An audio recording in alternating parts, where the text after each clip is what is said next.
You already know that YouTube thumbnails are the absolute first impression your content gets. They can seriously move the needle on your clicks, views, and ultimately your subscriber count. Lately, YouTube rolled out a neat little feature allowing you to upload up to 3 different thumbnails.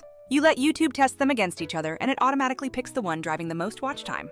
Today, this isn't some deep strategy lecture. This is a straight-up how-to guide. We'll show you exactly where to find it and how to use it, plus a quick tip for making the whole process less annoying. First things first, a couple of simple prerequisites so you don't waste time hunting for settings that aren't there. Number 1, you absolutely have to be on a desktop or laptop computer. This specific thumbnail A/B testing UI is simply not available on the mobile YouTube Studio app. Number 2, make sure advanced features are fully enabled for your YouTube channel. Go into YouTube Studio, hit Settings, then navigate to the Channel section, and finally select Feature Eligibility. If you haven't unlocked advanced features yet, you will probably see a verification flow to follow. Once advanced features are on, you should see the option called Test and Compare Different Thumbnails, or something similar. If that specific setting isn't enabled, the entire UI we're about to use simply won't show up for you. Okay, let's jump into the demo, showing exactly how this works when you are uploading a brand new video. Click Create, then Upload Video, and pick the file you intend to use from your local drive. Fill out your video title and description just like you normally do for any other upload. Keep scrolling down until you reach the dedicated thumbnail section on the left-hand side. You will see the usual primary thumbnail area, but now there should be a small toggle or option labeled Test and Compare. Click that option and YouTube will immediately permit you to upload up to 3 distinct images to run a live comparison test. The platform explains how this works. You upload the variants, and then you wait while the experiment runs. This process can take up to 2 weeks, depending heavily on how many initial views your new video gets. Importantly, YouTube doesn't just pick based on clicks. It chooses the thumbnail that drives the most watch time. Watch time is far more meaningful to the algorithm than simple vanity click metrics. A few real-world notes. If your videos get very few initial views, the test might not yield statistically meaningful results. It is perfectly fine to run the test anyway, but don't panic if the final outcome ends up being inconclusive. Also, you absolutely do not have to upload 3 images. 2 variants in a test is perfectly fine to start with. I personally like to make the thumbnails noticeably different from one another when I set up a test. Try one with a face-forward expression, another that is bold and text-heavy, and a third that's more mysterious. That kind of variance helps the test actually tell you something valuable about your audience's preference. Once you have successfully uploaded those 3 candidate images, just hit Done and finish the rest of your upload flow. You will then see a composite visual in the thumbnail slot showing all 3 variants waiting for the experiment to start. After the official test concludes, YouTube will notify you which one won, and you can officially set that as the primary thumbnail. Simple enough, but what about updating thumbnails on an existing video that's already live? That process is also incredibly easy, requiring just a few extra clicks inside the studio. Go to Content in YouTube Studio, click the specific video you want to edit, and scroll down to the thumbnail area. Hover over the current thumbnail, click the 3-dot menu, and then choose the option for Test and Compare. It brings up the exact same UI we just saw, letting you upload new variants and save your test. All right, now here is where the tool Vizard comes into play and why I specifically bring it up in this discussion. YouTube A/B testing is fantastic, but creating multiple thumbnail candidates for every test can become extremely time-consuming. That is precisely where Vizard helps me shave off entire hours of tedious, repetitive work each week. I'll be blunt. Tools like Canva are amazing for single thumbnails and lightweight design work, but they require manual labor. You still have to pick frames, craft individual designs, and manually export every single variation. Analytics add-ons like TubeBuddy or vidIQ offer testing features, but they don't automate the actual content creation for you.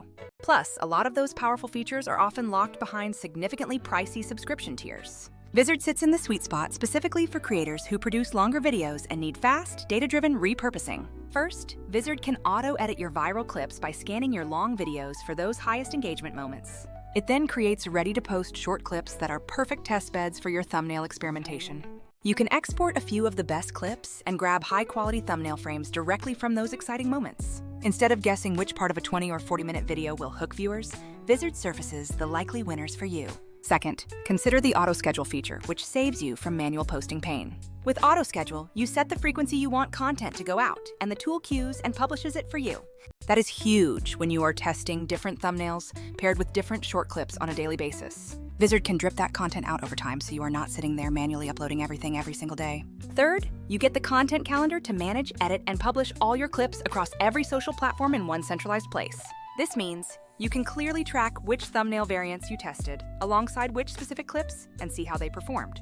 When you combine YouTube's watch time focused thumbnail test with automated content production, you iterate much faster. The loop becomes: long video goes in, Vizard finds clips, you export candidate thumbnails, run the test, and repeat. Let's quickly compare so the differences between these tools are completely clear for you. Canva offers killer design freedom, but zero automation for clip selection or scheduling integration.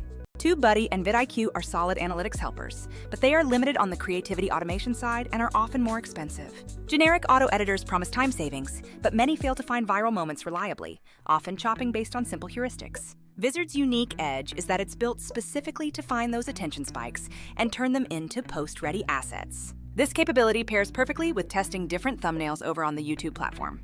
Here are a few practical tips for when you combine these powerful tools together in your strategy.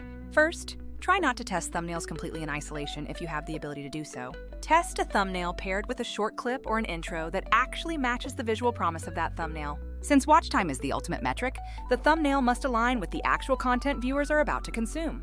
If your channel is small, supplement the YouTube test by running parallel posts on Shorts or TikTok for faster feedback. Vizard can easily pump out multiple short variants quickly, giving you more data points overall. Always strive to keep your thumbnail variants intentionally and clearly distinct from each other in the test. Slight color tweaks usually don't tell you much valuable information, so try different layouts and focal points instead. When YouTube finally declares a winning thumbnail, your job isn't over. Tweak that winner and run another test. Consistent iteration, even on successful assets, will always beat that one single perfect attempt. Let me walk you through a tiny, everyday workflow I use to keep this entire process moving efficiently. First, I upload my long-form video directly into Vizard to let the AI do its initial analysis. Next, Vizard auto-generates a handful of short, attention-grabbing clips from the strongest sections. I then select 3 clips that each showcase a different compelling hook, like a shocking stat or a rapid tip. From those chosen clips, I export high-resolution frames that serve as fantastic starting points for my thumbnails. Then, I quickly edit the actual thumbnail variations in Canva, or another simple editor using those frames as my base. I upload the main video to YouTube, enable the test and compare feature, and save the setup. Finally, I schedule the 3 short clips to post across all my other social platforms, using Vizard's built-in scheduler. Over the next week or two, the YouTube test runs, and the cross-platform engagement gives me a clear signal. Once the signal is clear, I know exactly which creative hook to double down on for my future videos. One last note on expectations. YouTube's test is great, but remember, it is just one piece of data. Always combine that result with your video retention graphs and general audience feedback for smarter long-term choices. If you are obsessed with getting those small performance lifts, this automation loop will let you run more tests. You will get more signals and ultimately learn what works for your audience without burning yourself out. If you want a no-nonsense walkthrough on the Vizard side covering the exact clicks and menus, just say the word. For now, go enable those advanced features in your YouTube studio immediately if you have not done so. Try out the test and compare thumbnails on a new or existing video today. And consider the time savings from clip automation. If you want more tips about expertly turning long-form videos into snackable content, be sure to subscribe and stick around. I have another video coming that shows how to turn one interview into an entire month's worth of short posts, complete with captions.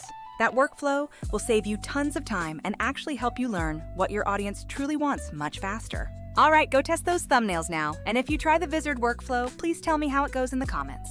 I genuinely want to hear what kind of powerful clips the system pulls for your specific channel.